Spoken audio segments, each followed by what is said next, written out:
துரோகத்தை மீண்டும் மீண்டும் நினைப்பது உங்களை துன்பப்படுத்தியவருக்கு உங்கள் மனதில் இடம் கொடுப்பதற்கு சமம்.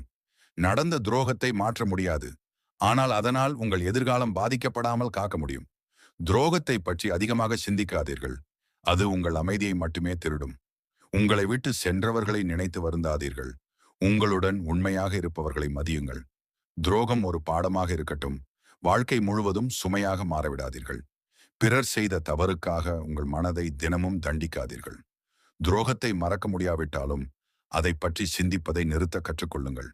உங்களை ஏமாற்றியவர்களை பற்றி அல்ல, உங்களை முன்னேற்றும் விஷயங்களை பற்றி சிந்தியுங்கள்.